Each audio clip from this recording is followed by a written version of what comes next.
This is the news we have been waiting to hear for months. New York City and Northern Virginia will be homes for Amazon's HQ2. That, according to the Wall Street Journal tonight.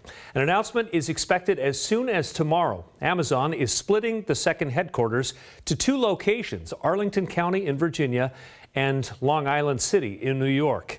HQ2 will employ about 50,000 people and will lead to billions of dollars in investments.